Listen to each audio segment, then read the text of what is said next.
প্রিয় শিক্ষার্থীবৃন্দ, আশা করি সবাই ঘরে আছো, সুস্থ আছো।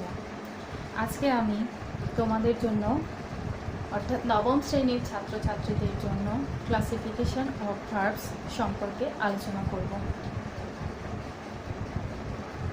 ভার্ব কি এটি আমরা সবাই জানি, তারপরে বলছি verb is a doing word, অর্থাৎ ভার্ব দ্বারা কোনো কাজ করা বোঝায়। ভার্বকে প্রধানত দুইটি ভাগে ভাগ করা যায়। একটি হলো ফাইনাইট,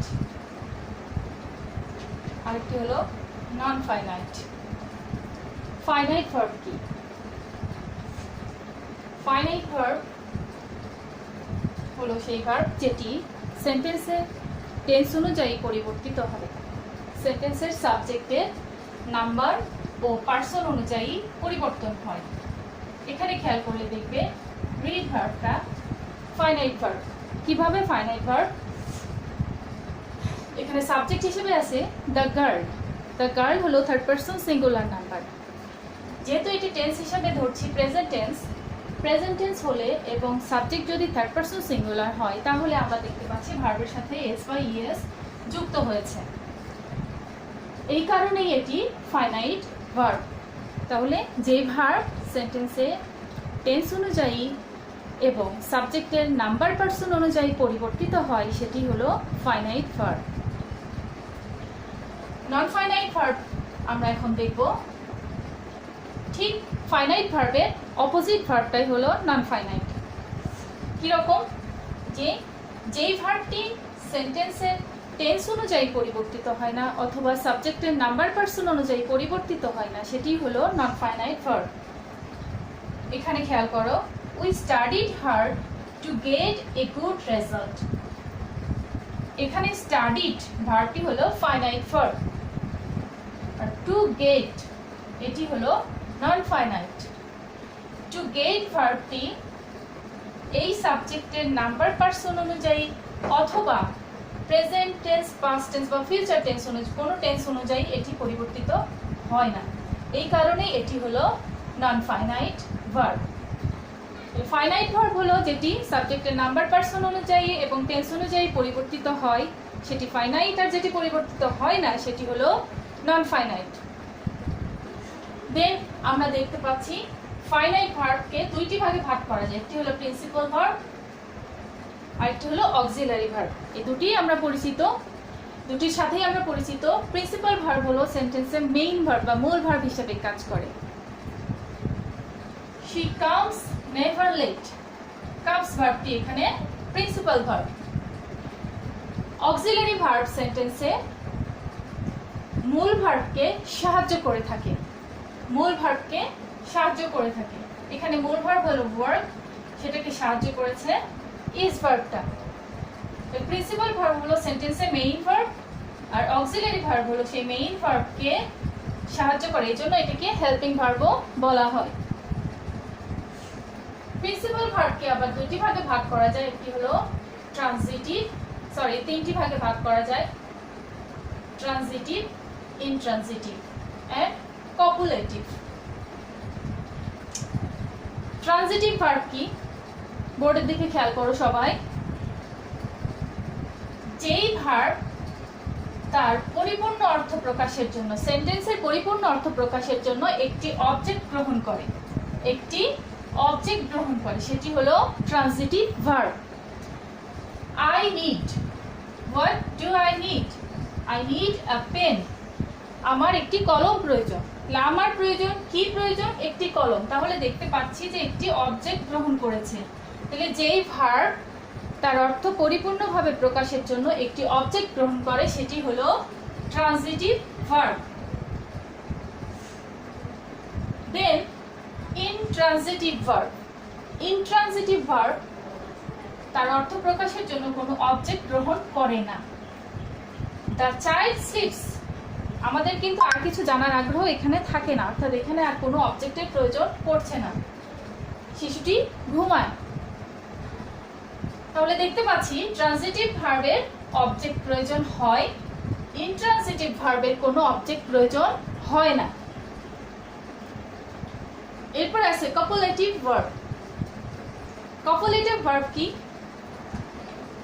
সাবজেক্ট এবং কমপ্লিমেন্টের মাঝে যে ভার্বটি সংযোগ স্থাপন করে, সাবজেক্ট এবং কমপ্লিমেন্টের মাঝখানে যে ভার্বটি সংযোগ স্থাপন করে সেটি হলো কপুলেটিভ ভার্ব। কপুলেটিভ ভার্বের আরেকটি নাম হলো লিঙ্কিং ভার্ব, অর্থাৎ লিঙ্কের কাজ করে, সংযোগের কাজ করে।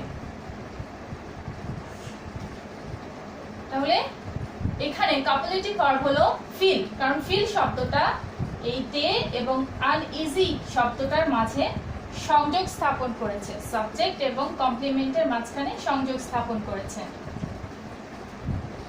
এরপর আসো কগনেট ভার্বে। কগনেট ভার্ব কি? কগনেট ভার্ব হলো সেই ভার্ব যেটি মূলত ইন্ট্রান্সিটিভ বলা যায়। ইন্ট্রান্সিটিভ ভার্ব আমরা জেনেছি ইন্ট্রান্সিটিভ ভার্ব কোনো অবজেক্ট গ্রহণ করে না, বাট এখানে একটু পার্থক্য হয়েছে কি, যেই ভার্ব তার সমজাতীয় শব্দকে অবজেক্ট হিসেবে গ্রহণ করে, যেই ভার্ব কোনো সমজাতীয় শব্দকে অবজেক্ট হিসেবে গ্রহণ করে, সমজাতীয় শব্দকে অবজেক্ট হিসেবে গ্রহণ করে, সেটি হলো কগনেট ভার্ব। ড্রিম শব্দটা, ড্রিম এখানে ভার্ব, আবার ড্রিমটাই এখানে অবজেক্ট। তাহলে দেখতে পাচ্ছি যে সমজাতীয় অবজেক্টকে যখন গ্রহণ করে এ ধরনের অবজেক্টকে কগনেট অবজেক্ট বলা হয়। তাহলে যেই ভার্ব কগনেট অবজেক্ট গ্রহণ করে সেটি হলো cognate verb. I dream a good dream, আমি একটা ভালো স্বপ্ন দেখেছিলাম, স্বপ্ন দেখেছিলাম, আমার কি দেখেছিলাম, একটা ভালো স্বপ্ন দেখেছিলাম। তাহলে এটি হলো কগনেট ভার্ব আর এটি হলো কগনেট অবজেক্ট। এরপরে আছে কজেটিভ ভার্ব। কজেটিভ ভার্ব এমন একটি ভার্ব যেটি সাবজেক্ট নিজে করে না, অন্য কাউকে করে। সাবজেক্ট নিজে করে না কাজটি, অন্য কাউকে করা, অন্য কাউকে দিয়ে করা, এরকম কিছু ভার্বকে বলা হয় কজেটিভ ভার্ব।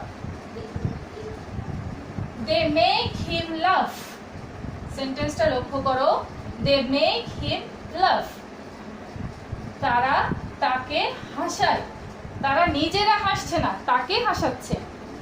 তাহলে এখানে মেক ভার্বটা হলো কজেটিভ ভার্ব। তাহলে সাবজেক্ট নিজে হাসছে না, অন্য কাউকে হাসাচ্ছে, এই কারণে এখানে মেক ভার্বটি হলো কজেটিভ ভার্ব। এরপরে আছে ফ্যাক্টিটিভ ভার্ব। ফ্যাক্টিটিভ ভার্ব কি? আমরা সাধারণত দেখি যে একটি সেন্টেন্সে সাবজেক্ট থাকবে, ভার্ব থাকবে, অবজেক্ট থাকবে, কিন্তু যখন দেখি কোনো অবজেক্ট বসানোর পরও সেন্টেন্স তার অর্থ পরিপূর্ণভাবে প্রকাশ করতে পারছে না, তখন তার আরো একটি অবজেক্টের প্রয়োজন হয়, আরো একটি অবজেক্টের প্রয়োজন হয়, এবং যেটি কিনা একটি নাউন হয়। এবং পাশাপাশি যে দুই অবজেক্ট বসছে এর মধ্যে একটা সংযোগ আছে, অর্থাৎ উভয়ই একজনকে বোঝাবে, সেই ক্ষেত্রে দেখা গেল এটি ফ্যাক্টিটিভ অবজেক্ট, ফ্যাক্টিটিভ ভার্ব। আমরা দেখতে পাচ্ছি যে যেই ভার্ব একটি অবজেক্ট বসানোর পরও তার অর্থ প্রকাশ করতে পারেনি, আরো একটি অবজেক্টের প্রয়োজন পড়েছে, সেটিকে আমরা বলবো factitive verb. We appointed him computer operator. We appointed him, আমরা তাকে নিয়োগ করেছিলাম। কি নিয়োগ করেছিলাম? সেটি হলো কম্পিউটার অপারেটর। তাহলে দেখা গেল হিম একটা অবজেক্ট বসানো সত্ত্বেও কিন্তু তার অর্থ পরিপূর্ণভাবে প্রকাশিত হয়নি, এই কারণেই এই কম্পিউটার অপারেটর অবজেক্টটি এখানে বসানোর প্রয়োজন পড়েছে। সো এখানে অ্যাপয়েন্টেড ভার্বটি হলো ফ্যাক্টিটিভ ভার্ব। এখন আমরা দেখব নন ফাইনাইটের ক্লাসিফিকেশন। নন ফাইনাইট ভার্ব যেটি বলেছিলাম যে যেই ভার্ব সেন্টেন্সের টেন্স অনুযায়ী এবং সাবজেক্টের নাম্বার পার্সন অনুযায়ী পরিবর্তিত হয় না, সেটি হলো নন ফাইনাইট ভার্ব।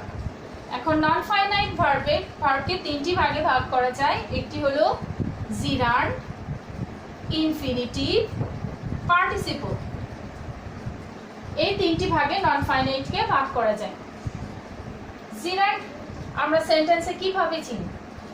জিরান্ডকে আমরা দেখতে পাবো যে মূল ভার্ব ছাড়াও সেন্টেন্সে যদি ভার্বের সাথে আইএনজি থেকে থাকে এবং সেটি সেন্টেন্সের সাবজেক্ট বা অবজেক্ট হিসেবে অর্থাৎ নাউনের মতো কাজ করে, তবেই সেটিকে আমরা জিরান্ড বলবো। সেন্টেন্সটা খেয়াল করো, walking is a good exercise. হাঁটা একটি ভালো ব্যায়াম। হাঁটা একটি ভালো ব্যায়াম। তাহলে দেখছি যে মূল ভার্বের সাথে আইএনজি আছে। মূল ভার্বের সাথে আইএনজি আছে। এটি সেন্টেন্সের সাবজেক্টের কাজ করেছে, এটি সেন্টেন্সের নাউনের মতো কাজ করেছে। তাহলে যেই ভার্বের সাথে আইএনজি সেন্টেন্সে নাউনের মতো কাজ করে সেটিকে আমরা বলবো জিরান্ড। Walking is a good exercise. তাহলে ওয়াকিং হলো এখানে জিরান্ড। এরপরে আছে ইনফিনিটিভ।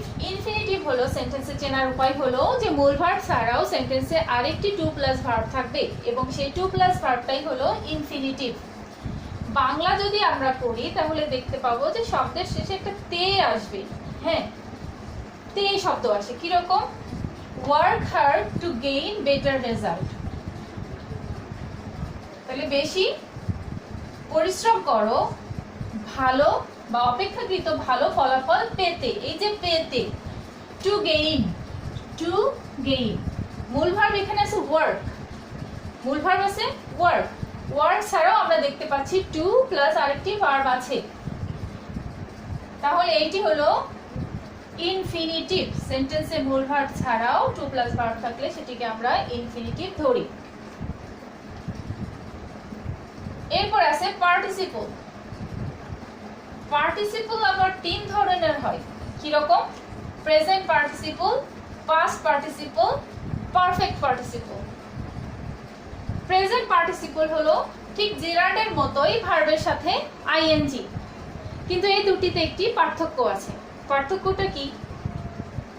খেয়াল করলে দেখবা যে এখানে ওয়াকিং আমরা লিখেছিলাম, সেন্টেন্সে এটি কিসের মতো কাজ করেছিল? নাউনের মতো কাজ করেছিল। কিন্তু এই সেন্টেন্সটা খেয়াল করো, আই স দেম ওয়াকিং। আমি তাদেরকে হাঁটতে দেখেছিলাম। এই যে দেখেছিলাম মূল ভার্ব, তাদের দেখেছিলাম কি করতে? হাঁটতে। এখানে ওয়াকিংটা কিন্তু অ্যাডজেক্টিভের মতো কাজ করেছে।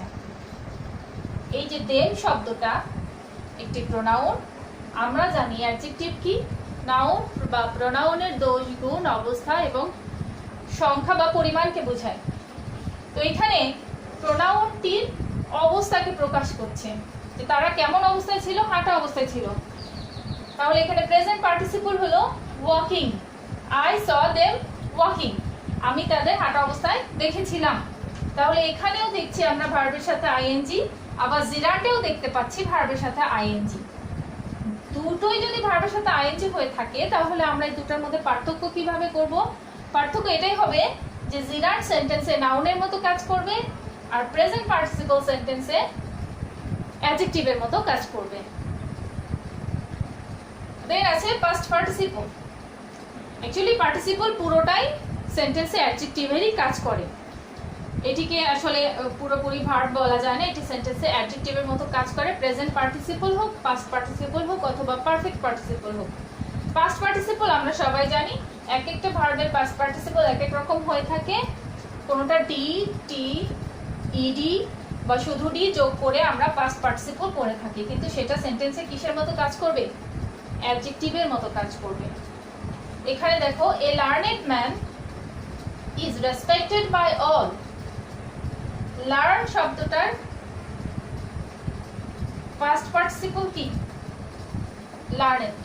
তাহলে দেখতে পাচ্ছি এখানে লার্নেড শব্দটা কিন্তু ম্যান শব্দটাকে মডিফাই করেছে এবং এটি সেন্টেন্সে অ্যাডজেক্টিভে কাজ করছে। মানুষ সম্পর্কে একটি গুণ প্রকাশ করেছে লার্নেড ম্যান, তো এটি এখানে অ্যাডজেক্টিভ। দেন আসো পারফেক্ট পার্টিসিপল। পারফেক্ট পার্টিসিপল কি? পারফেক্ট পার্টিসিপল হলো হ্যাভ ভার্বের সাথে আইএনজি দেন মূল ভার্বের পাস্ট পার্টিসিপল, অর্থাৎ হ্যাভিং প্লাস মূল ভার্বের পাস্ট পার্টিসিপল। এটি হলো perfect participle. Having completed my task I went out. আমার কাজ শেষ করে আমি বাইরে গেলাম, তাহলে আমার একটা অবস্থা প্রকাশ পাচ্ছে, আমি কি করে গেলাম, কাজ শেষ করে গেলাম। তো এখানে হ্যাভিং কমপ্লিটেড হলো পারফেক্ট পার্টিসিপল।